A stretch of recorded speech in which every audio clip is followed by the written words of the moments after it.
All right, everyone. And normally, here's the point in the program where we talk about Garthon and his comics, and he comes on and says, "Hey, this is my comics. I'm gonna tell you all about him." But today's not that day. Today is the day of MaxLiao's Celestial Wisdom, and he's gonna talk about Oh.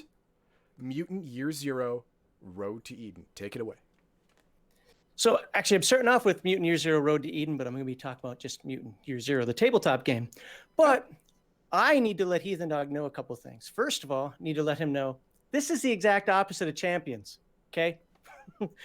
He went through a whole bunch of math just to make one car, space car, whatever, who cares? It's a really good car, though. It was a good car, yeah. And this one, you don't know. This one's going to be simple, and I'll explain why. Also, did you know there's a Darkest Dungeon tabletop game? I think we're going to get that for International Tabletop Day. And you're muted. See, no one can hear you now. I'm going to have to go through this, I guess. Let's see. All right. Mutant Year Zero, Road to Eden, developer, The Bearded Lady. I know I can't read Bearded Ladies. Okay, go ahead. You're back on. All right, I'm back on. All right, so anyway, so the reason I put this slide up here is because this is actually what got me interested in Mutant Year Zero as a whole. So as on a lark, I asked for a key for this game, figuring I'm never going to get a key for this game. It's a full AAA price game, at least I think it was. What was it say there? 30. Well, I guess not quite full AAA price, but it's a worthy game. All the main streamers are doing it. They're never going to give somebody gets like 10 views, and yet they did. And not only did they give me this game, they gave me the deluxe version of the game. So I have to thank vocally again Jens Eric from Funcom for offering this game to Legion Myth, me specifically. Now, so why do I say all that? Is he from Norway? Sweden, I think. Oh, he's a dirty Swede. Yeah, this entire game is based from Sweden. So. Oh, super. By the way, all the Paradox Interactive games you play, they're from Sweden too. Okay. Just for a note, the dirty Swede comment was from John Carpenter's The Thing. It wasn't me. It was McCready's slang thing. So hello, Ravenslayer. How you doing today? So, anyway, so I needed to thank the Mutant Year Zero Road to Eden computer team. Interesting note, though, you can't play a duck or a boar in Mutant Year Zero. Oh, but Nope. you can play a lizard man? The person in the middle? Well, and yes, so the mutant power that this one has is actually, I think it's called oh my God, I don't know off the top of my head. It's like reptile skin or something like that, yeah. Plus, you can also just degrade, and we'll talk about that in a little bit. Awesome. So moving on. So Mutant Year Zero, role-playing at the end of days. So the quick timeline of Mutant Year Zero is the original game actually came out in 1984, and it was just called Mutant. Then 1992, yeah, there was like a second edition. I'm not going to read them all off there. In 1992, they had kind of a mutant in space thing. I don't know how well that went. But in 1993, most of the gamers of my age probably recognized this one, Mutant Chronicles. I think there was a movie. I don't know how good it was, but I think there's a movie. I know there are a bunch of novels. It's something I recognize from the 90s, just never played it. I had no clue that this was part of the same mutant universe. Mm-hmm. And then, again, they have 2002, another version, all in Swedish that I can't read. Is that Underground Advantage? Maybe. You know what? I'll give you a thumbs up for trying, because I don't know. But in 2014, Mutant R Null, which means Mutant Year Zero in Swedish, came out. And it was quickly translated in December of that year into English. Again, I had no clue because I pretty much didn't care. And in 2017, the third printing of which is what I'm going to be talking about of the game, came out, which there's very, very, very minor details. If you have the first printing versus third printing, you're playing the same game. Don't worry about it. Okay. It's the developer like that is Free League Publishing, and it's licensed from Cabinet Entertainment, which used to be Paradox Entertainment, not to be confused with Paradox Interactive, also out of Sweden, which does a lot of the video games we play. The Swedish are taking over. I know. Hey, they make good stuff, man. What do you want? And the main publisher, it's a UK company, Modifius Entertainment. All right. So let's go to the next one. Let's see what you can get with the PDF. Look at all that. See, this is why I asked Heathen Dog that question. Like, what do you get with the PDF? Yeah. Look at all this stuff. I get a watermark PDF and all that whole list of things. Yeah. Go buy the PDF. Now, if you don't want to buy the PDF, if you're a cool kid like me, let me go grab it right here. Oh, here you go. Show off. Mutant Year Zero. Yep. Boom. Show off. There you go. Well, here, you want me to show off? Here's Oh, Mechatron. You can play robots. Oh yeah. there it And the one comes. I'm going to Yep. be running, Genlab Alpha. That's the one I'm going to be running about a month. Okay. Yeah, there you go. Hardcovers. It says €39.99. It's about $50. Sorry, but I live in Germany, so it always gives me prices in euro. Yep. And again, about $50. Notice I get a little discount on that because Amazon loves me apparently or something. Yay. Yeah. All right. So, Mutant Year Zero. There are 4 versions of the game that can be. Well, actually, there's only 3 right now. There's going to be 4. There's going to be 4, maybe even more. Who knows? But it's 4 in 1, and you can either play them as standalone games, or you can play them as expansions to each other with kind of Mutant Year Zero as the base. So the quick rundown here is Mutant Year Zero. You play mutant humans. Okay. And so so the way I have these bullets is the first part is what you play. The second part is what your challenge is. Third part is what the OOC is, and I'll get to that also. So mutant humans, they have no progeny and they're lacking food. Basically, they've been living in their ark for a while, and now they're starting to run out of food. And the world around them is a horrible, horrible, horrible place, contaminated like crazy. But now they have to try to go out into it to seek water, food, artifacts, and maybe a better life. Mutant Genlab Alpha is mutant animals. Think of like Teenage Mutant Ninja Turtles or something. They're trapped in Paradise Valley. Trapped in Paradise? Well, sounds like an oxymoron. Trapped in paradise. Yeah.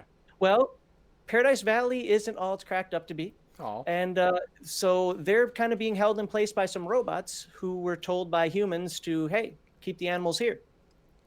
And they've started to realize, you know what? There's a world out there somewhere. I can't say more than that because I'm going to be running it. There's a world out there somewhere. We want to be part of that world. And so they're setting up resistance operations. They don't know. They don't know. No, you don't. No, you don't, dude. Stay in paradise. All the humans would kill to get in there. You don't know how good you had it. Stupid Mutant raccoon. Mechatron, they're sentient robots. And their dilemma is their dome is, well, think of an undersea dome about to crack. C-Lab 2021 here. Oh, wow. that place was constantly blowing up. Yeah, every episode. And they don't know why they're becoming sentient. And the main, we'll just call it CPU, doesn't like the fact that, hey, you're disobeying orders. Why are you doing that? Go in for troubleshooting. Oh, there you go. And and they're like, no, I don't want to. I like being sentient. So they have to figure that out. And they have to keep their dome going before, Crack. So anyway, each one of them. And then the fourth one, which isn't out yet, although I'm a Kickstarter backer of it, is Mutant Elysium, where you're going to play natural humans. And I suspect that that's probably going to include technology and so forth. So I'm not reading chat. I'm sorry. So if there's something for me to follow up with, Heathen Dog can yell at me about it. It was Rocket Raccoon came from Genlab Alpha. Could a raccoon? Yes, a raccoon could come. Would he be a badger or would he be a rabbit? I don't know. Or a rat. I don't know where a raccoon would fall in there. I'd have to look it up genetically, and Well, no, he's talking about Guardians of the Galaxy, Rocket Raccoon. But I'm saying you could do that. Yeah. I just have to figure out which habitat that they would fall in. Anywho, so Mutant Year Zero is the base game, and Mutant Genlab Alpha and Mechatron, I sometimes call it Mechatron 7 because that's actually what it's called. Just the game's called Mechatron. Mm-hmm. They have pre-Year Zero stories, good stories. So I suggest you play them separately and then start to integrate after playing those intro stories. We're going to kind of do that depending on if they like the game. So it's what our plan is to finish up our second edition AD&D storyline, play the Genlab and Genlab Alpha intro story, go back to second edition AD&D, and if they still like Mutant Year Zero, then once again we'll go back and we'll play their characters again, but now in the real world, I guess you'd call it. Sure. So, all right. So what's the next one here? The next one we've got. Oh, I've got to give you a timeline. We're gonna be on this slide for a little while here, and this is the cover for Mechatron. Mutant Mechatron. Okay. So during the final years of the old age, scientists search for answers to disease, pollution, financial crises, and social unrest. A global economic catastrophe was already underway. I got to move this over. There we go. At the same time, natural disasters and growing political conflict ravaged the world. Old and new superpowers were openly hostile to each other. Now, again, just for anybody watching, especially for the people who are going to be in my game, there are no spoilers here. So everything I'm giving you, you can either find out really quickly or is common sense. I'm not going to tell you how things end. 252 years before Mutant Year Zero, the Red Plague hits. As if from nowhere, a contagion called the Red Plague, because bloodshot eyes were the first symptoms, spread across the world. The Red Plague brought death and destruction on a Wait, scale never before seen. wait, say that again. Red what? Stop it, Ravenslayer. Red what? It's called the Red Plague. Red plague? Yes, plague. Did I spell it wrong there or something? No, you're saying it wrong. You're saying plague or plague instead of plague. The Red Plague. It's so funny when you say it. Okay, go on. Okay. All right, whatever. So 251 years before Mutant Year Zero, the last world war. Under the threat of total annihilation posed by the plague, global nuclear war broke out. As human civilization was being destroyed, the rich and powerful, of course, escaped the devastation underground, at the bottom of the oceans, and even outside the solar system. These self-sufficient enclaves could only hold a small portion of the world's population, so those of notable intellect, necessary skill, and, of course, money were allowed in, while the rest of the world was boned. Yeah, These enclaves were... What's that? Sounds fair. Yep. Exactly. These enclaves were meant to be peaceful, led by the best scientists, philosophers, and politicians humanity and money could muster. But old grudges die hard. Deep isolation and hopelessness bred suspicion and hostility. Time, broken promises, and eventual alliances of convenience culminated in the formation of 3 Titan powers, Noatum, Mimir, and Elysium. I hope I'm saying Mimir right. It's spelled weird. The space station Mimir watches down on the humans of Mutant Year Zero. Deep underground, Elysium is the background of Genlab Alpha. And finally, Noatum, located deep underwater, is the center of the Mechatron 7 story. And hopefully that part wasn't too spoilery, but, hey, figure that out pretty quickly anyway. Now we're going to move ahead a few decades. 185 years before Mutant Year Zero, the Enclave War between the Titan powers. No one knows who started it, but the Cold War turned into a hot war, and no Titan enclave was left untouched. So remember, these 3 Titan powers had multiple enclaves all over the world. Okay. Since I won't give stories, the simplified result, did I say stories? Since I won't give spoilers, there we go. The simplified result of this war is what we now see in the world of Mutant Year Zero, and I'm going to leave it at that. So Mutant Year Zero are mutants who live in a toxic world. They cannot procreate, and food and water is running out. I know we kind of already talked about this, but just to recap, Mutant Genlab Alpha, mutant animals, trapped by robot watchers in Paradise Valley, resistance is growing, and this is what I will be running. Mutant Mechatron, sentient robots, trapped in a failing underwater dome, and they have to hide their sentient status. And lastly, as we talked about before, Mutant Elysium is going to be humans. So my story that I'm going to be running, Mutant Genlab Alpha, will start basically 1 year before Mutant Year Zero starts. All right, that's the quick history. I intentionally read it so that I didn't go off on weird tangents. So next, we're going to talk about what the ambiance of Mutant Year Zero is. Right off the bat, Mutant Year Zero is trying to kill your character, okay? It's trying to kill it. This is why I say it is Mad Max meets The Walking Dead meets Call of Cthulhu. Let me explain. It's Mad Max where you have people wearing, tinfoil colanders on their head, weird face paint and so on and so forth. I'm talking the 79 or 80, whatever the original Mad Max first 2 were. I'm talking that, where, you have that. Then you have the Ark, your little home, which would be kind of like The Walking Dead, whether it's the prison or Alexandria or whatever else. Meets Call of Cthulhu, because when you go out into the world, you might not go insane, but you're going to rot and fade away and die. Like, the game is not nice at all. So it's got deadly combat. There's trauma for each attribute. What trauma means, think of it as like a critical hit for now, for each attribute. So just because you built a lot of strength, strength is also my hit points. You can't beat me. No, I'll just talk to you and make you feel bad about yourself, and then you'll sit down on the ground in the fetal position weeping. Useless. And then I coup de grace you. Literally. I just say, I kill him. All right. He's dead. Make a new character. You have the rod. Actually, let me point this out. My wife and I, we rolled practice dice. In 1 round, she dominated me. This is with Genlab Alpha. She dominated me, punched me with her little Kung Fu Panda skill, broke my spine.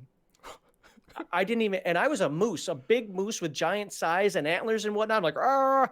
She punched me, broke my spine. My character was gone. That's it. 1 round.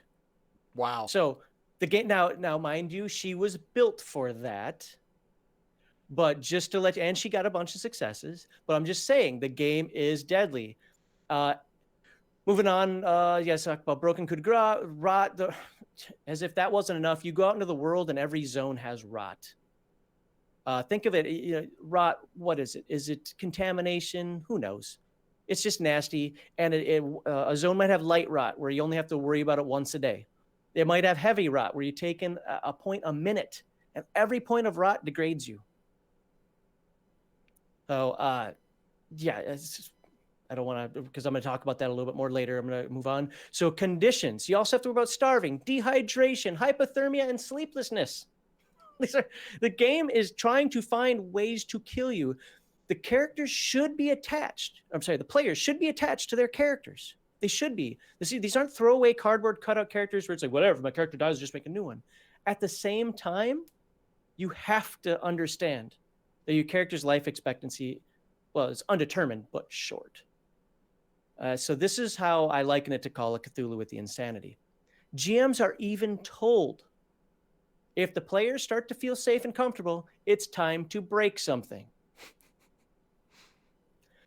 So they're also told, let the characters die. A lot of times people play like D&D, and they're like, oh, D&D, oh, you get resurrected because you're 3rd level and people like you, even though that should cost 20,000 and some souls and some other, whatever. Now, in this game, they're like, no, they're dead. Tell them make a new character.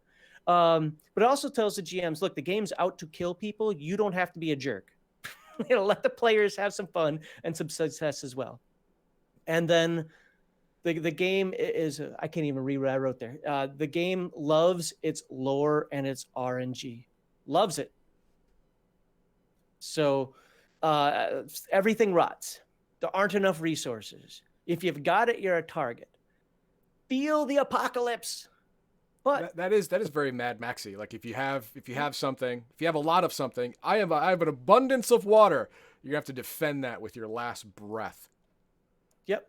And bullets are the resource in this game, like the money. So well, for Mutant Year Zero, not for Mutant Genlab Alpha, but for Mutant Year Zero, bullets are the resource. So I've got 20 bullets. Do I use them to shoot somebody, or do I buy? I mean, they just did a really good job of incorporating everything you need in the game as also a resource that at some point you need to relinquish if you want to improve. And we'll talk a little bit more about that when we talk about the arc as well. And lastly, it stresses that hope never dies. Don't leave the characters just in a black hole and laugh at them. They always have an out of some sort. Now, dice may conspire against them. They may make dumb decisions. They may just fall into an unforeseen trap, whatever. That's fine. But they should always have some hope and some way of getting out of there. Got it. All right, next one. So some people love their spreadsheet gaming champions. Others like to be thespians. Mutant Year Zero allows for both at the same time, with in-character and out-of-character gameplay. And I found this to be really neat. So out of character, and we're specifically talking about Mutant Year Zero now, not the other two. Out of character gameplay, you have arc development projects. So before you go on your mission, you set the players down, and they don't talk in character. They talk specifically out of character as players. They talk about how they want to develop the arc. So even though there's an elder and there are even a couple of bosses, the players are the ones that, for however reason, whether it's like they get people to follow them, or they're just the smartest ones, or the bosses are too busy doing something else, whatever, they get to make the decisions, or at least try to make the decisions in some cases. Do you improve your food supply so you're not starving to death? Do you improve your culture so that you can start to understand some of the technology? Do you improve your technology so you can start using some of the technology? And do you build up defenses so that, when the zombies from The Walking Dead attack, you're protected? Got to balance that out. And believe me, it's never good enough. And remember, you can't procreate. You don't want to throw away lives. If your arc gets too low in population, it's pretty much done. Doesn't matter that you're alive, you're done. Arc's over. Have a nice life. Go live out in the rot for as long as you can. So anybody who's like, well, that's okay, we're only going to lose a couple people in this one. That should never be said. It should be, we're going to lose a couple people in this one. Well, it's better than losing 10. Oh, God, I suppose. All right. Yeah, that's how it should feel. And food supply represent how easy it's to find food. A low development level means even you, the PCs, may not find food to eat. Remember that starvation condition we talked about earlier? Culture helps people of the Ark understand artifacts and use the technology. Where culture helps understand the technology, tech allows you to actually use the technology. And warfare, as I mentioned, is kind of your defenses. It can be a little bit offensive. You can have patrols and so forth as well. Your objective is to survive. This means the Ark, along with the people in it, have to survive as well. No man is a Frank Castle. You have to go. You can't go it alone. Right. You're actually not allowed, right? Well, you're allowed, but you'd be honestly, if a character were to go alone, I'm trying to think of an instance where that would be okay. I mean, within the Ark they could do it, but outside the Ark, go alone, I can't see how a single character would survive. Not if the GM was handling it truthfully. It's possible. There are roles, there are abilities that you get that would facilitate that, but to truly be out there, I can't see how a single player could do it. I see. Hey, Jimbo, how you doing? And Baldahar, he says it's odd for a game that's trying to kill you to make you work together. Well, really, no, it's not, because in this game, it's trying to kill you so much, you have to work together. It's you against the game. Yes. So you have to work together to stay alive, even though the game is actively trying to kill you. And that's actually the point that the game even tries to make. This is a teamwork game, and we'll get to some of that in the character creation. You're going to see it in character creation as well when we get to that. So yes, it's a survival type game. Yes, exactly. It is absolutely a survival trope game, but done well, done very well. I think this is better than Teenage Mutant Ninja Turtles After the Bomb, and I can't believe I just said that. So in character, we talked about the auto character. In character is based on the choices you make in the auto character stuff, especially for you guys who are going to play the Mutant Genlab Alpha stuff. Your decisions, auto character, because just so that you guys know, on YouTube and so forth, they get to plot their resistant operations without my knowledge. At the same time, I plot the watchers and how they're going to handle the resistance. And then when everybody's done, we come together, and based on what they've done and what I've done, the resistance might grow, it might shrink, it might grow here, but shrink here. It's me against them, but I don't get to see what they're doing, and they don't get to see what I'm doing, and it all comes to naught afterward, which is a great mechanic, I think, because I can't cheat as the GM and say, oh, they're going over here, well, I'm going to do that. No.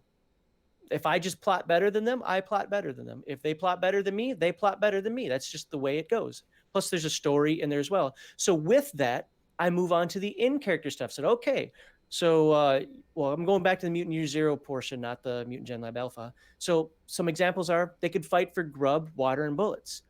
They could perform ARC projects, and you can turn that into a story. And the game, the actual hardcover of the book, I know this is Genlab Alpha, but of the Mutant Year Zero gives you examples. If you're not sure how to run, all they're doing is building a statue. Oh, well, this is how you can handle that. Not how you have to, how you can. They give you a couple of mission ideas. Maybe somebody's trying to sabotage it. Maybe you need more materials for it. Whatever. You can protect the Ark. You can protect your own. Maybe one of the bosses doesn't like how much clout you have. You can explore the zone. That's never fun. In fact, exploring the zone is such a necessity now. It's like people do it, but they only do it because they have to. Because nobody wants to go out there because there's rot out there. No matter how much cool stuff you can find out there and bring back, you're a hero, but you'll be dead in 30 days. So yeah, you're a hero for that long. And we'll talk about how you can get around the rot as well. Now, Mutant Genlab Alpha and Mutant Mechatron 7 have their own versions of the auto character and in-character play as well. MGA version is the players versus the GM, as I talked about already directly. They try to grow the resistance while I try to attempt to crush it. And Mutant Mechatron 7, they have to help keep the dome alive. And truthfully, I haven't read as much of the MM7 as I have of the MGA. So pardon me, but it's basically about just keeping the dome up and keeping energy. So the way I plan on running the game, at least for the MGA operations, is for the players to decide what they're working on at the end of a session, which will give me the next week to, put the adventure together and so forth. So then they're going to run their operation. The stuff that they already did that's auto character happens. So if they have a successful operation, let's say they take the dog tribe and do whatever, and it's successful, I don't get to counter that. That happened. But theirs, they run as players and still could succeed or fail on their own merits. Okay. Okay. Hopefully, did I talk in character artifact? Oh, let me talk about the zone explorations. Why do you want to go out in the zone? Well, we already talked about grub and water. You also, the mythical Eden. You need to find Eden. Eden is the place where you can survive, where maybe you can find procreation, maybe you can find water that isn't rotted, where you can live in harmony, blah, blah, blah. What is Eden? I'm not telling you here. But it's a pipe dream. Everyone knows that. Well, yeah, actually, it could be. It's up to the GM, actually. So, yeah. Now, and then artifact, your artifacts help improve the arc and help improve your character. And that's the balance. This artifact may be great for your character, but if you give it to the arc, it gives you more arc development points. And now your technology or your culture or something goes up. And do you turn it in or do you keep it? It's all, I love these. It's a decision-making thing. Like Ravenser said, it is a survival trope game. And yes, rot is the enemy. Rot is this game's insanity if you compare it to Call of Cthulhu. All right, let's go look at character creation. Now, unlike what was that game? Champions. We're going to do this. Actually, we're going to take longer than it actually takes to make a character. Once you know the system, you can whip out a character in 5 minutes. Take you 2 minutes to do the stats, gear, and everything else, and the other 3 minutes to figure out how you relate to the other characters. And then you're back in the game. So you pick your role, which is like your character class. Pick your name. Pick your appearance, which is just some random stuff you want to say about yourself. You know, if you want to be really descriptive, put it on another sheet of paper, whatever. But it just gives some character to your character. You place your attributes. You pick your skills. You choose your talent. You roll your mutation. And I love this because the game actually says, oh, you don't like the mutation you rolled? Suck it up, Buttercup. That's the mutation you have. You don't get to reroll. Or you can get the cards and you just pull out a card. I don't have the cards, unfortunately. And the cards say, this is your mutation. I don't like that one. It doesn't fit my character. Too bad. It's a mutation. You don't choose a mutation. You pick your relationships, your big dream, which we'll talk about, how you fit in with the arc, and then your den, which is essentially your little home within the arc. Your family unit? Your home. Okay. Probably don't have a family unit considering people can't procreate. Well, you can still have fun though, right? Yeah. Sure, yeah. Bicky, boom, boom. But then you would put that down in your PC and NPC relationships. Yeah. All right. So what role did I pick? I picked Gearhead. Why? Because I don't want to say it's underrated, but Gearheads are necessary. Everybody wants to play a fighter because, you know, especially remember that one punch kill thing. But the Gearhead can create, can fix, and modify items using scrap. So they go out there, they find scrap, little hunks of metal, whatever. They actually have charts for the scrap. You can pick up an old Barbie doll. But they can use scrap to make and fix items. Modify and repair gears, it says there. Now, the key attribute for a Gearhead is wits. So there are 4 attributes, which we'll get into. You can actually see it on the screen, but we'll get to it towards the bottom there. And the specialist skill of the Gearhead is Jury Rig. Now, Jury Rig allows you to modify all the stuff we were talking about. And if you've got armor that just is, is dwindling, it took some damage, you want the Gearhead to fix it for you. If you have a scrap pistol that is all but useless, you want the Gearhead to fix it for you, and so on. So I don't know why. For some reason, I envisioned this guy wearing like basket shoes or something, and when he walked, he clanked around. Don't ask me. It's some weird Mad Max thing, I guess. So I named him Clanker, which somebody abruptly told me, oh, so it's one of the droids from Clone Wars. And I'm like, what? Oh, yeah, you're right. Well, too bad. I already had the name on there. So appearance, I just put some stuff on there. I said, you know what? He's played around with too many things. He jury-rigged the wrong thing one time. His face is burned. He's dirty because he's got motor oil and grease or whatever the hell he's working on all over him. He's a little short, fat guy. He waddles around. That's why he builds stuff to work for him. He wears a train conductor hat because why not? And he wears a red flannel shirt because I figured, you know what? Hey there, I'm from Minnesota. We wear red flannel up there. Maybe some jeans and some, I don't know. He's got his deep fryer basket shoes. Whatever. So, like I said, we're just having some fun with that. And now the attributes. Strength is both your strength and your hit points. Okay. Well, I made him a larger guy. Sure. So I figured, he should be a little strong. He's dense. He's dense. Yeah, he's dense. There you go. He's not agile because, like I said, he waddles. But wits, he's intelligent because that's what wits really is. And now empathetic, well, you He's know all what? right. He's a little bit of a salesman. He's average. So you get 14 points to spread around the 4 attributes. Really, there's only 2 ways to make a character. 5 4 3 3? Did I do that math right? And 5 4 3 2 or something like that. No, it's whatever. There's really just 2 ways to do it. What did I do? 5 4 3 2. Yeah, 5 4 3 2 and 5 3 3 3 are the main ways that you see people make their characters. 1 1 1. Can't do a 1. Oh. Stats must be between 2 and 4, except for your primary stat, which is between 2 and 5. You can actually put a 5 in that one. At first, I was like, well, why can't you have a 1? And then I did combat. That's why you can't have a 1. You don't want to be broken because, okay, let's say a lot, you don't know the game. So you're like, well, I'll just make my empathy a 1. Who cares? I don't need those skills. Well, empathy is defeated. It's doubt, it's sorrow, it's self-pity. There's actually a skill in this game that's meant to confuse you. Well, actually, confusion would be wits, but it's meant to attack empathy.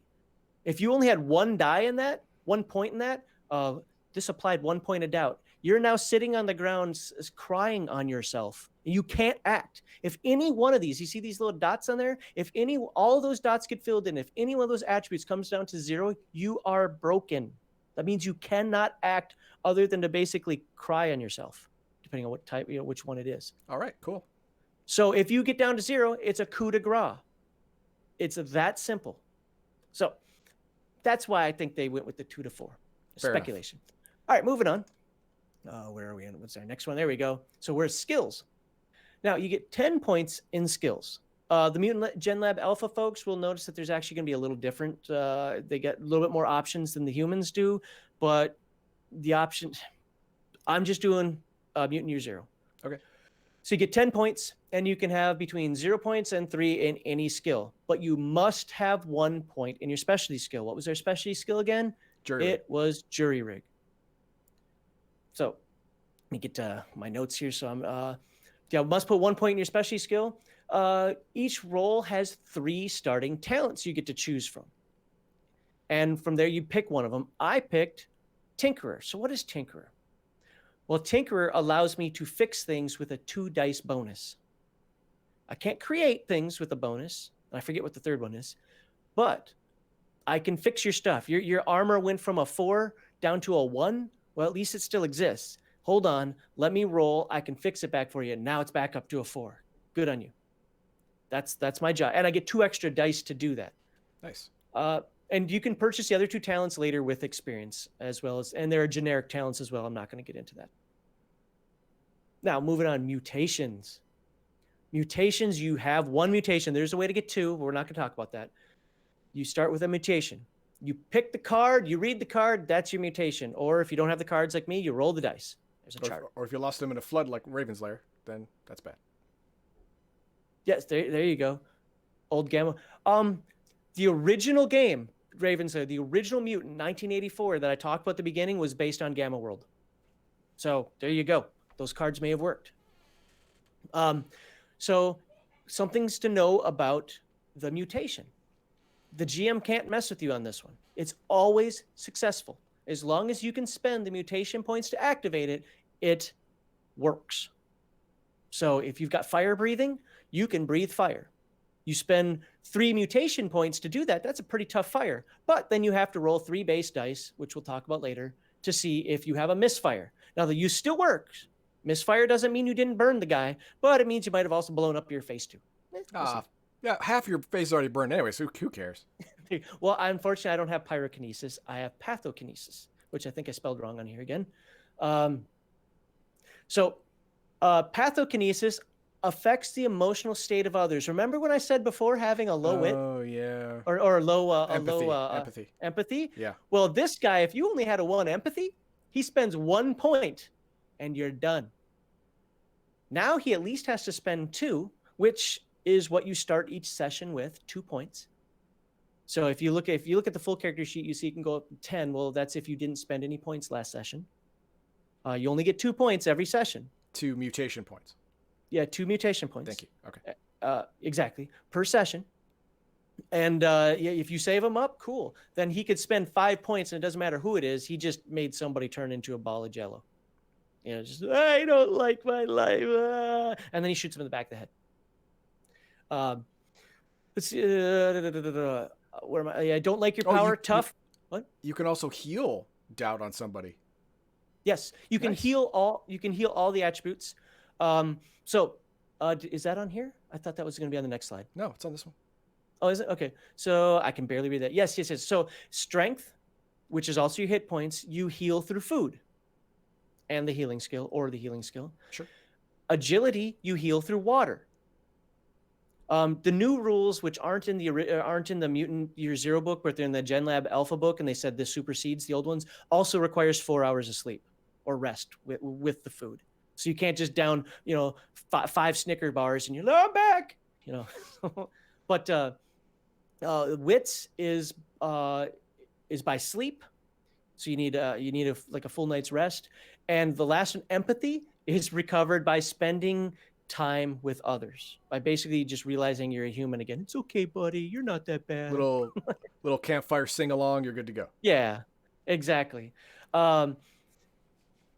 You brought up something that I forgot I wanted to mention as well, but all right, well, anyway, a lot of people are going to raise their strength and agility for typical fights. Notice that this pathokinesis targets the empathy. So just keep that in mind. And yes, there are things that will target wits as well. Stun weapons tend to target agility, where bullets and real damaging weapons tend to target strength. Okay. All right, let's go on to the next one. So lastly, and I didn't do a lot here because it matters what players you have in the game. You determine your relationship. So this one gives room for 4 relationships. My game's gonna be a little bigger, so they'll have 5, 6, whatever, with the other players. And you've just put little blurbs in there, and they give examples in the books like, hey, this guy's awesome. This person's a jerk, blah, blah, whatever. And as long as you role play that, it doesn't mean you role play you like them or you hate them. Maybe you say, I like Heathen Dog because he takes me into the zone and helps me get good stuff. Well, if Heathen Dog takes you out into the zone, helps you get good stuff, you get an experience point, because it matched what you had for your character. If you say Heathen Dog's a jerk and he steals all my stuff, and Heathen Dog doesn't steal your stuff, then you don't get an experience point. So, right. But you're never, and I'm telling this to my players now, you are never going to get all experience points for all players every session. You're just not going to. So don't try to force it, please. Okay. But that's what they're there for. And you can change them at any time. So if like, you know what, Heathen Dog's never stolen anything from me. Maybe I trust him now. You can just change it around. I think I trust Heathen Dog. He's not stealing my stuff. And if you can find a way to integrate that into the game, you get That's when I start stealing your stuff. Yeah, it's like, but what I did put on here is I did put I hate, because hate is an NPC. Then I picked the boss Clyde. He takes stuff without payment. So anytime Clyde comes, or anytime you mess with Clyde, somehow, some way, mess with him and successfully mess with him, you get an experience point. Anytime, so somebody you need to protect. I actually picked another gearhead. Normally you pick somebody who's a different role than you. I picked another gearhead. Why not? Aren't we the technological people of the Ark? Let's build this technology up. Let's turn this into flashing lights and switches and 1970s Buck Rogers. Let's do it now. So the gearhead, I think his name's Diesel. I can't read it. Yep. Together we make the Ark better. So anytime you do something with Diesel that does make the Ark better, you get an experience point. And lastly, what's your big dream? Well, to live in Eden with all of its mythical artifacts. Again, this can change after an adventure if you feel that you're not meeting that anymore. Or maybe you got so much... finally learn that Eden doesn't exist and it was a dream that, right. that your mother helped you go to sleep at night with. Yep. All the game asks is that you play a character. Like even when you're rolling dice to attack, like don't just say you're attacking. Tell us how you're attacking. The dice will tell you the result, but tell us how you're doing it. Let's put some energy into it. Have some fun. So the same thing with these. Now, big dream, I already said you get experience points for role-playing that. You can change it, like you said, the Eden thing. So as long as he's trying to do something towards Eden, he would get an experience point. So the Ark, it's not much I can say about this here other than the players and the Game Master work together. Now, the Game Master may say, hey, the Ark is a skyscraper. The Ark is a ship that's at port. The Ark is a crashed airliner. The Ark is is a ridiculously sized APC or something. Who knows? I mean, it's got to be able to hold a couple hundred people, so that might not be a good idea. But you get the idea. It can be anything, but the players and the GM work together to determine the arc. Let the players have some involvement. The only constant is that every arc is initially free of rot. Yes, it's in what they call an oasis area, which is free of rot. Correct. Okay. It's like their one little safe haven. And then within that, you create your den. So once you know what your arc is, it could be the prison from The Walking Dead. Well, which cell is yours? Things like that. If the GM has something in mind, it's like, no, it will be a prison. Well, then it's a prison. Get over it. But now work with the players to, figure out how that's going to work out. So, yeah, that's the den. So moving on. So this is what the final character sheet looks like. Oh, you want me to full screen this so everyone can see it? If you want to. Yeah.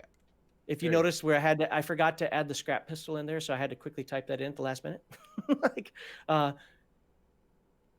But you can make this character if 14 points talent, 10 skill points.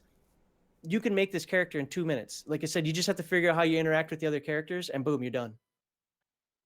I can make 20 of these characters in the time it took him to build a base. I'm not going to let that go.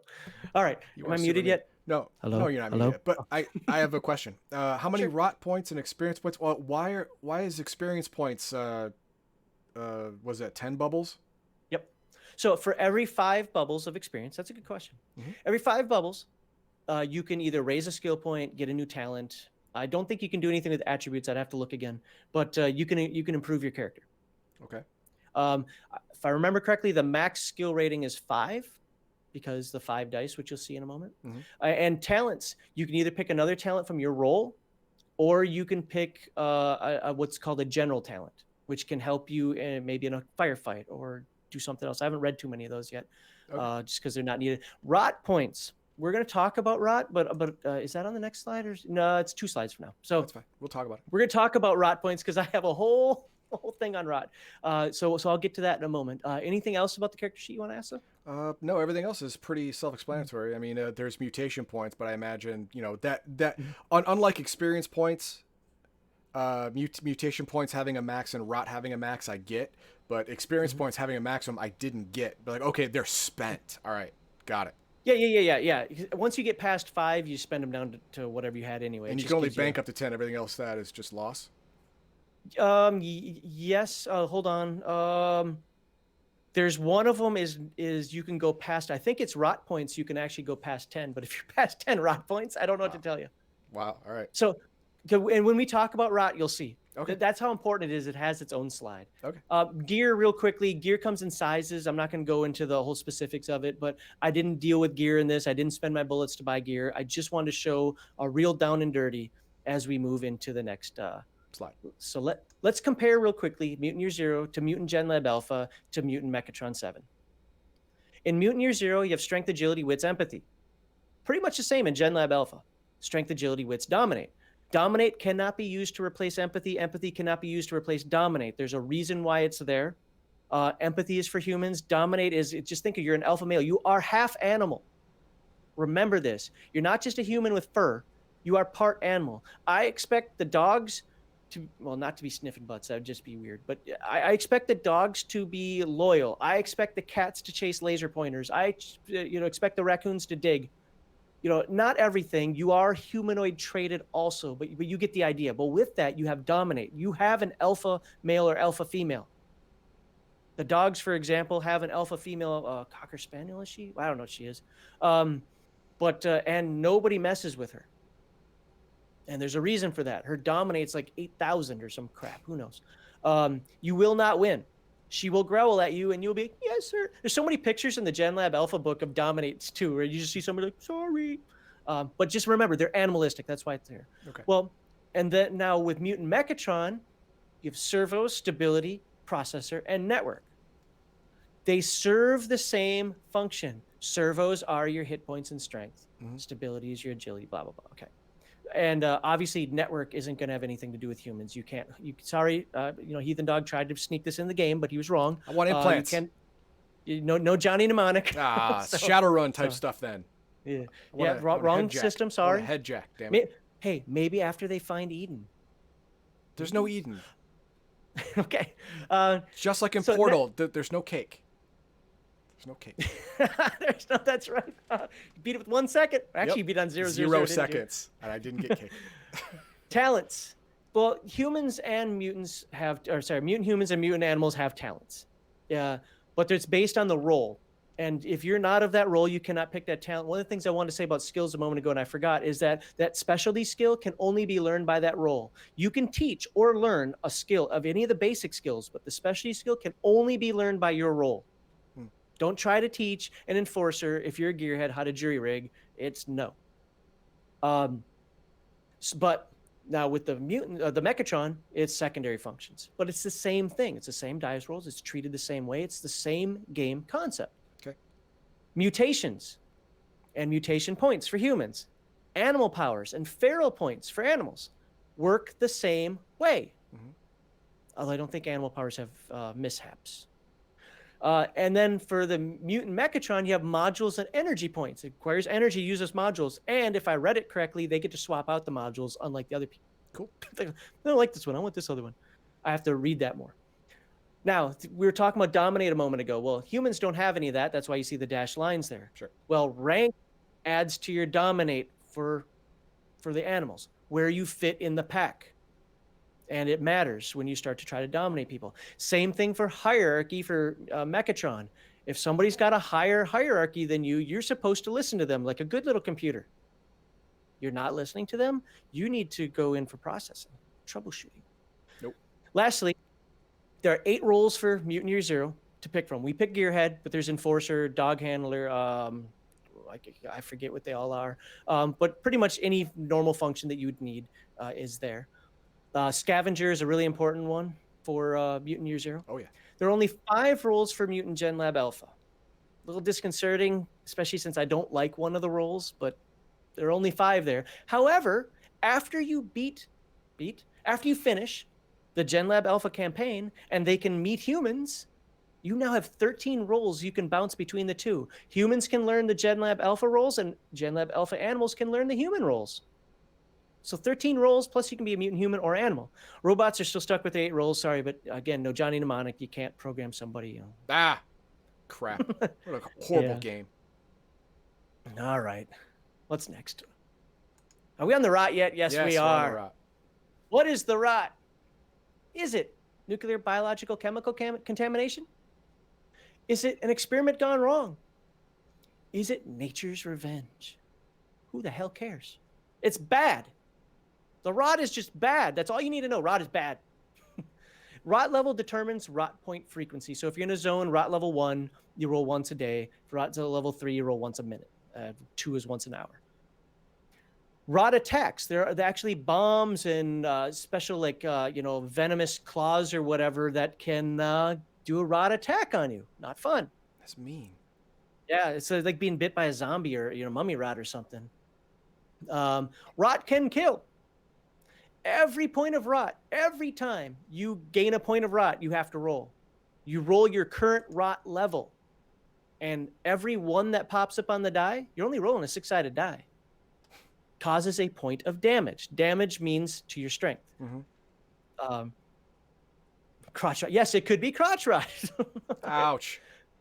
Now, gearheads can make rot suits. Aren't you happy that we made a gearhead? Now, you can decontaminate rot. If you wash yourself in clean water, stress clean water. It was clean. Now it's not. Yeah, it removes half the rot that you have on you. And then you minus 1 per day after that. So if you got 5 rot on you, you lose 3 from the shower. It's going to take you 2 more days. So a total of 3 days to get rid of all the rot. But every time you're about to lose a point of rot, that means individually for those 3 showers. Like, you don't roll once, okay, I'm good. No, every point for that shower, you still have to roll. Really? Yep. 3 times for that 1 shower. Well, if you remove 3, for every point of rot you remove, you have to roll. And if you roll a 1, it becomes permanent. Suck. So let's just arbitrarily say you have 2 permanent points of rot. You just went out into the field and got 3 more points of rot. How many rot dice are you rolling, even though 3 are temporary and 2 are permanent? Let me guess, 5? You're rolling 5. So that basically always gives you extra dice to make more permanent rot. Yay. You see why rot is bad? Yeah, rot's bad. Got First one, that first permanent rot doubles your chances instantly of having more permanent rot later. Yeah. So there you go. And there's no way to get rid of permanent rot.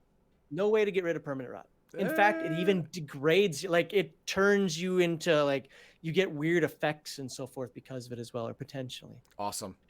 Now, I will tell the people that are going to play in the Mutant Genlab Alpha game that rot is not as prevalent. It is there. Don't think it is not there. It is there, but it's not as prevalent as in the Mutant Year Zero game. And this is why Heathen Dog was saying before, like, hey, good job, you're free. Now you could go walk through the rot. Wrong, there's a way to get rid of rot. You die. Yeah, that's what rot does to you. Imagine if all of your rot brought all of your attributes down to like 1, 1, 1, 1, 1. Now, this is where I said the player has to be an adult. I don't mean that age-wise. I mean that maturity-wise. Because I know it's going to happen. You built your character. You got some rot. Your strength went from a 5 to a 3. Your dexterity went from a 4 to a 3. And now you're like, I don't want to play this damn character anymore. It's broken. Don't do that. Especially don't do that in my game. Because I'll just say, don't join my group. Because this is what the game is about. Eke out that survival. Eke it out. Yes, you're eventually going to die. You're eventually going to be worthless. Eke it out. You can do it. Your skills, you can raise your skills still. You can get more talents. There are things you can do. You're going to lose base dice. But you can still have the skill dice and gear dice. Hell no, I'm swallowing a bullet. My last bullet. I either use it to buy medication or I kill myself. All right, let's talking about dice. All right, let's talk about the dice. All right. Finally, we can talk about some dice. Oh, hey, Heathen Dog, did you get the dice roller ready? I did. Or no? Okay, It's ready. in case we need it. Mm-hmm. So base dice. Base dice are yellow. Base dice are based on your attributes. So if you have a strength of 5, as you see on the slide, Get 5 dice. you get 5 dice to roll. Sounds and fair. we'll talk about the symbols in a little bit. Now, then you have skill dice, which are green. Well, let's say your fighting skill is 3. Well, now you get 3 dice to add on to that. And then lastly, you have a machete, which would count as gear dice, and a machete starts off with a gear value of 2. So you get 2 dice. Why did I put these numbers out here? Because this is what my wife used to crush me. Like, I don't know what she rolled. She didn't roll. She rolled more than 3 successes. But this is what she used to crush me. So looking at what's on the screen right now, every 6 is a success. Well, hey, Max, where's the 6? Well, the nuclear symbol is the 6. Got it. So, yeah, I guess you can't squiggle your mouse over it. But the nuclear symbol, you have 2 biohazard and 4, radiation. So well, it's 3 radiation dice. The radiation dice, those are your successes. You only need 1 success To hit. Okay, that's it. You don't need 7 successes or 4 successes or whatever. You only need 1. So don't worry about it. If you only have 1 die to roll, you still have a 1 in 6 chance of having a success. In this one, again, we have 3 successes. So what does that mean? Well, you got a basic success. The machete also does 2 points of damage, not because of the dice. It's another stat, but it does 2 points of damage. So instantly by this 1 die, I said this 1 die like you can see it, but by one of those success die, that's 2 points of damage. Right. Now you can have what's called a stunt. In fact, you can have 2 stunts because the first success is your hit, and then the 2 extra successes count as extra whatever you want. In this game, they're called stunts. So it could be extra damage or yep. or extra effect, like a yep, special extra damage. You can knock somebody. Down. Yeah, there it is. You knock somebody down. You can steal their weapon. Well, I can't steal it. You knock it out of their hand. You knock it out of their hand. I don't have the chart in front of me to tell what all the stunts are. Okay. But it gives you extra effect, like you said, based on your fight roll. So if somebody did that to this character that we're just looking at right here, I could knock that machete out of their hand, and now they don't get the 2 gear dice for the next round, of course. Sure. So they just have to punch. It would still be 8 dice, 5 and 3, but it wouldn't be 10, you know. But an extra damage, you can pick more than once. So I could go from 2 damage for the success to 3 damage because of 1 stunt to 4 damage for the second stunt. That means you have to have a strength of 5 or higher to not be broken. And what I didn't talk about earlier, strength has a very bad broken mechanic, because once you're broken, you also suffer a critical hit, critical injury, automatically. You roll on the chart, and that's how, when I told you before that my moose had its spine severed, That's what came up. It's like, oh, well, spine severed. You're done. It actually has on the chart in a couple of locations, make a new character. No, don't ask, don't whine, don't cry. Make a new character. You have to roll. It's only a couple of rolls, and it's a D66 chart. So yeah. Anywho. Oh, now let's. Raven's Lair has a question on the biohazard symbol. Yep. There's 2 of them. Well, I was gonna get into that with the pushing your roll. Good. So you would never push this roll. And Heathen Dog and I talked about it yesterday with some example die rolls. You would never push this roll. And the reason is, I mean, unless for some reason you just had to have 5 points of damage in one punch, because remember, we did 4, you would never push this roll. But if you wanted to push the roll, you would re-roll every die that doesn't have a symbol on it. Now, I'm going to confuse you for a moment for people who don't have the dice with symbols. You're just using standard D6s. For the base die, you would re-roll 2s, 3s, 4s, and 5s. For the skill dice, you would re-roll 1 through 5s. And for the gear dice, you'd go back to re-rolling the 2s through 5s. You re-roll them again, and any more successes that pop up, you get. But now let's talk about these biohazard symbols. On the initial roll, mean nothing. Just means you rolled a 1. Who cares? Just like these 2 greens are a 1. Just on the base die, they have a symbol. Sure. No harm, no foul, just not a success. But when you push your die, they now come back to haunt you, including what you initially rolled, because remember, you don't re-roll these, and any you roll additionally on top of that. So let's just say that this die roll stays the same that we see here for simplicity's sake. You would take, so we're fighting. That means it's a strength ability. You would take 2 points of strength damage immediately. Even though you pushed your die, may have gotten an extra success or 2, but now, starting next round, your strength is down to a 3. You pushed too hard and you pulled a tendon or whatever. Yep. And now you're only rolling 3 strength dice. You still get your 3 fight and your 2 machete, but yeah, because there's no. Do you want to bring up the roller to show Sure. a couple rolls? Okay. While you're doing that, I'm going to talk about modifications. The GM can add modifications depending on how hard something is, from -3 to +3. That's dice now, and it's always to your skill dice. It's never to your base or your gear. Your negative skill.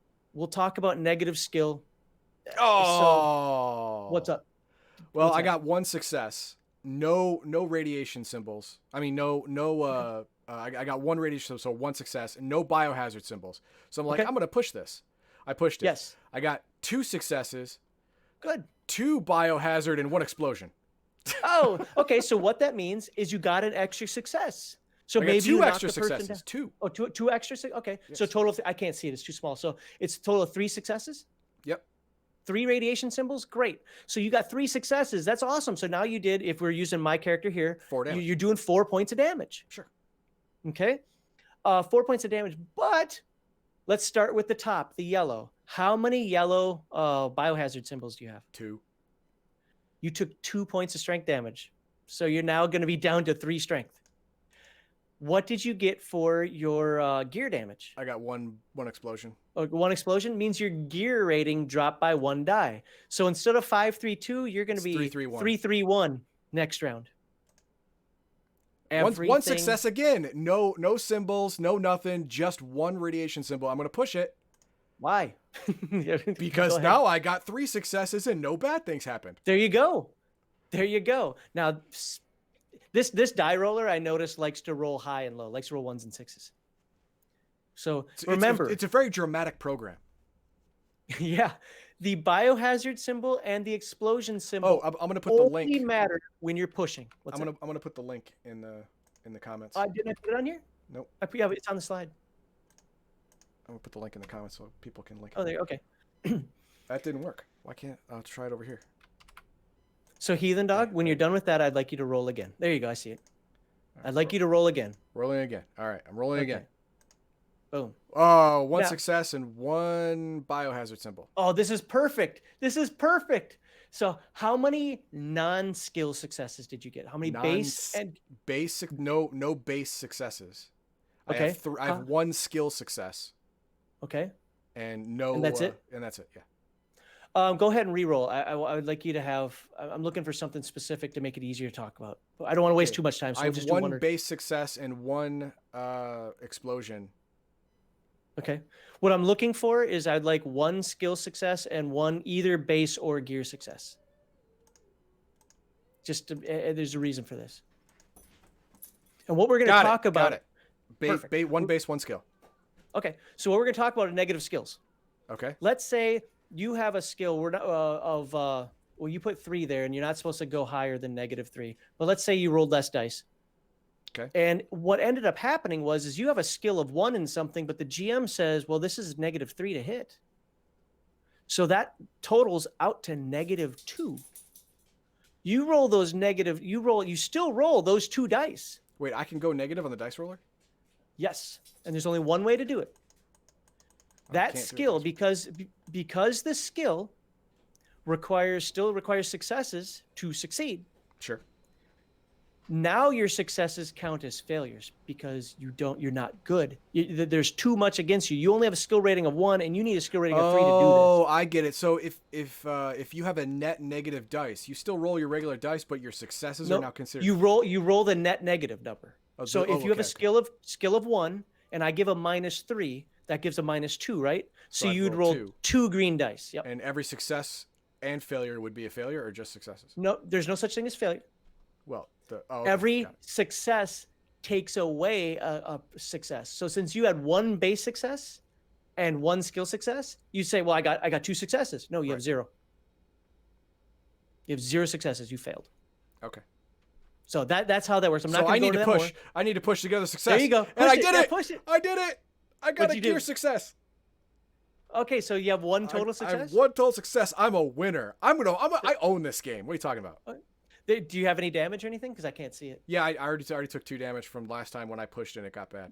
Oh, so you added that in. Okay, that's cool. Yeah, but you didn't take any more damage. No. Right, good. There you go. Yes, you got your success. You pushed an appropriate way. Also, when you push, and you take damage, you get mutation points. Now that doesn't give you a mutation; it gives you points to use your mutations. Oh, okay. So on top of the 2 you get at the beginning of every session, when you take damage from pushing, you get more. Yep. Only from pushing. Yep. Got it. Okay. So I mean, there's a little bonus for you. And you can break yourself from pushing dice. Oh, sure. Yeah.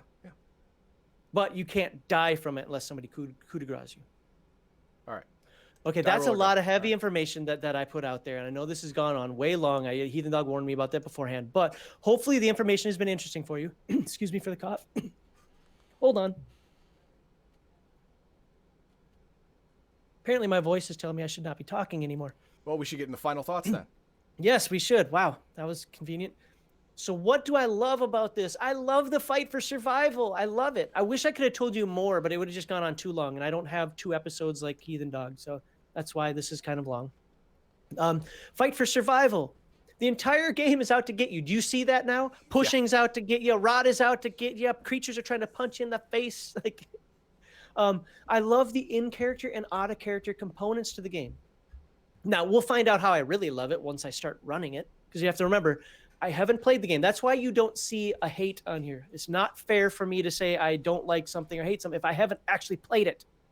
But I've run some test scenarios with my wife. I've also read a lot of it and so forth. So I mean, I have a good grasp. I've played enough role-playing games to have a good grasp. I love the dynamic. I love how the PCs have some control because they're so out of control in other parts of the game, but they have control in certain aspects of like how to build the arc, how to build the resistance, how to save the dome. Even in some of the character creation stuff. And the mission hooks. The book did a really good job of, oh, you don't know what kind of missions to run? Here, let us give you a couple paragraphs over like 2 or 3 pages. Here's a paragraph on here's a type of mission, here's a type of mission, here's a type of mission. So whether you're a new GM or you're an old GM that might be running out of ideas, boom, they're there. I love that. And the intro campaigns for Mutant Genlab Alpha and Mutant Mechatron 7, I haven't finished reading the Mechatron 7 one, so maybe I'll be disappointed, but I doubt it. Loved it. And when I finished reading the Mutant Year Zero one finally, I was like, what? That was my response. Wow. It was awesome. And this is why I'm telling you, players, whether you're in my game or another game, don't read those stories. play them out. They're meant for you to play them out, and you will play them out. They are worth the playthroughs. If you go to the back of the book, you're going to be disappointed when you play it because you kind of already know what's possibly coming. There's some multiple outcomes, but you really know what's coming. And that's why I really wish, and I'm going to go start with the second one, I really wish they would have split the player and GM port sections of the book into 2 separate books. I get logistically and so forth, they're a small company, whatever. I get it. I just wish it could have been done. Like what I gave my Mutant Genlab player, alpha players, is I just gave them, I didn't really give them, I gave them access to a PDF, but I resaved the PDF without all the GM stuff in there. Oh, good. Because I want them to experience the game and know how to play the game. But man, I want them to be surprised. I want them to want to be surprised. If you're the type of player that reads the end, haha, I know what's going to happen, you've not just ruined your experience in the game, but you've ruined everybody else's experience in the game. I mean that seriously. Kind of about the fact there are only 5 roles in Mutant Genlab Alpha, and I think the Seer is silly. You know why? It kind of why? You know why there's only you know why it gets less roles than everybody else? Why? Because mutant animals are stupid. Okay, well, mutant animals, that's what my group picked. They picked mutant animals. I like mutant animals, but hey, Heathen Dog says they're stupid, so what do you say about that? So they're the Seer, it kind of ties, like if I want to give, somebody plays a Seer in my game, which I'm sure somebody will. I'm not going to say no. I mean, there's only 5 roles, come on. But if they play that, I feel hamstrung because I have to kind of give them what they want. They can see the future, like, Mystic Legion's gonna die today. Wait, it's not a possible future. It's like definitely. It is a possible future, but he gets experience points if it comes true. You see the dilemma? Yeah. If I don't let it come true, he doesn't get experience points, and he not necessarily falls behind. He has other ways of getting experience points. But I mean, if it does come true, then I give him an experience point, and yay, then I kill Mystic Legion. That's like. You see the dilemma. Now, I think my players are good enough to not do stuff like that, but you get the idea. I always think worst case scenario. And lastly, I actually sent a message to the company like, why the heck are your dice never on sale? I tried Amazon. I tried random German sites. Mystic Legion and I spent hours trying to find these dice for this game, and they're all out of print everywhere you go. Nice. Now, they did say that in March. They said the problem's on the distributor, but they'll have them again in March. Well, yay. March. So it means I have to play with D6s. I'm not actually mad. It's just frustrating. I can't find the dice for the game. Just put little stickers and write on the stickers. Make a little radiation symbol, biohazard symbol, little boom, boom explosion. But that'll weight the dice, and then they won't roll the same. Yeah, you'll be fine. Yeah, I will. So anyway, no, I mean, I'm good enough with reading the D6 dice to know what's going on. I have my dice. I have a couple of sets separated out. They're not, green, yellow, black, but they're close enough. Good. So until we get dice. So anyway, okay, that is it. Long, guys. I know it's long. I know it's kind of weighty. Hopefully not as weighty as the champions. I got to shut up before he mutes me again.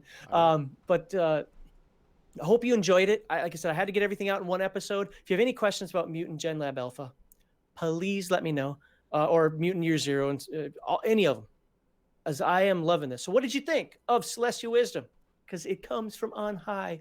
What do you think of Mutant Year Zero, Mutant Genlab Alpha, Mutant Mechatron? And hey, what did you like for future Celestial Wisdom segments where I tend to lean towards the RPG games when I come on here, but I also do video games, so let me know. I could put stickers in all 6 faces. I could do that, yeah. Or use the die roller. Yeah, there's also an Android version. There's an iHippie version coming out at some point in the future too. So they're different, methodology. I tend not to like computer programs for rolling dice because, it's not truly random. It's based on seeds and so forth, but hey, whatever. Plus, once you see the dice a few times, you're good. So, all right, thank you. So if you any of these questions, if you want to answer them, or if you want to ask a question, go ahead and throw it in Discord or Twitter. The links are below. And of course, if you want to see MaxLiao on his YouTube stream and yell at him there, he loves that. He loves it. It's Mondays at 12 to 2 p.m. Central Time at the link shown below, and it's not for kids. Don't bring your kids. When I play a video game, it's not for kids. So my last stream didn't even have a disclaimer because I thought I was just playing a video game. Then Heathen Dog came on and I had to put this disclaimer. I had to bug up my butt about something. But anyway, yeah, there you go. Yeah. no family friendly. That's right. Not on the Angry Schlo show. Hey, Ravenslayer, just so you know, the name of my world, because you're our newest Patreon supporter, the name of my world that I'm playing through on Mondays is Ravenslayer 38. And I'm playing it on hard mode. So you are trying to kill me, sir.